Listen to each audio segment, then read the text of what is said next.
جناب چیئرمین صاحب، میرے نزدیک آج ہم جو تخراج تحسین پیش کر رہے ہیں وہ ایک ایسی شخصیت کو جو کہ حقیقتاً پیپلز پارٹی کے بانیوں میں سے تھے اور اس سے قبل ایک آزاد سوچ رکھنے والے انسان تھے۔ آہستہ آہستہ اس سوچ کی کمی ہوتی جا رہی ہے، وہ اس سوچ کے ایک نمائندہ تھے، اور یہ چیز جو ہے ہماری سیاست میں آہستہ آہستہ ختم ہوتی جا رہی ہے۔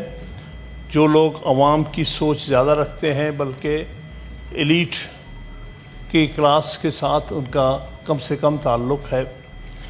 تو تاج حیدر صاحب کے بارے میں جو چیز کو میرا کبھی ان کے ساتھ براہ راست انٹریکشن نہیں رہا ہے، جو کچھ ان کے بارے میں پچھلے 40-50 سال میں سنتا آیا ہوں وہ بہت قابل تحسین ہے، اور میں امید رکھوں گا کہ جس سوچ سے پیپلز پارٹی کو بنایا گیا تھا سن 67-68 میں، کیونکہ میں تو اس وقت بہرحال میں اس عمر میں تھا جب میرے سامنے یہ سب کچھ ہوا، کو میں ممبر نہیں تھا، لیکن میں ان میں سے ضرور تھا کہ جو پیپلز پارٹی کے اوریجنل تھاٹ کے لوگوں کے ساتھ میں ہمیشہ سوچ کے حوالے سے ساتھ رہا ہوں ایز این ایکٹیوسٹ بھی۔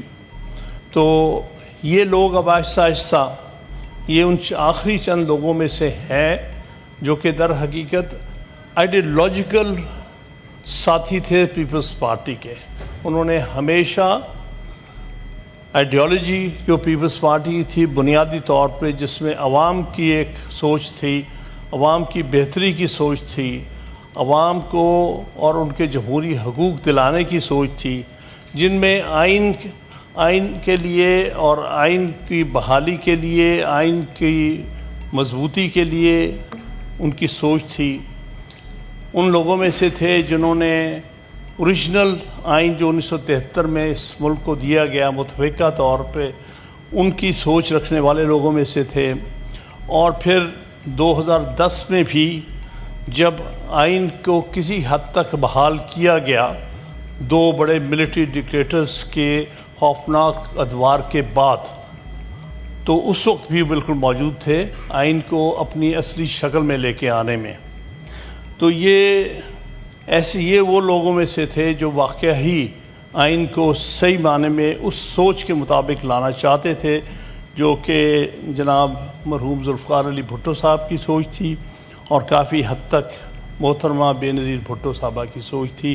جتنا مجھے میڈم سے انٹریکشن ہوا ہے اس کے حوالے سے جو تھوڑا بہت میں جانتا ہوں ایمبارڈی موومنٹ میں، یہ سوچ کی جو تھی، اور یہ بھی انہی سوچ کے لوگوں میں سے ایک تھے۔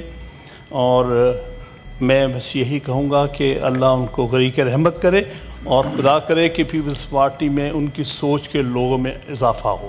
بہت بہت شکریہ۔ کامران مرتضیٰ صاحب۔ بسم اللہ الرحمن الرحیم۔ سر، تاج حیدر صاحب کی وفات کے بارے میں ہم بات کر رہے ہیں۔ میرا ان کے ساتھ انٹریکشن شاید 2003 کے شروع سے ہے یا تھا، اور اتنے شریف لوگ میں نے اپنی زندگی میں بہت کم دیکھے ہیں۔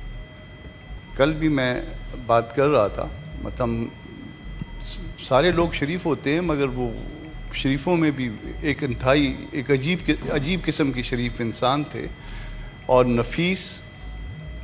میں جو بات کرنا چاہ رہا تھا کہ ان کے خاندان کا بلوچستان پہ ایک احسان ہے، بلکہ بلوچستان پہ احسانات ہیں تعلیم کے حوالے سے۔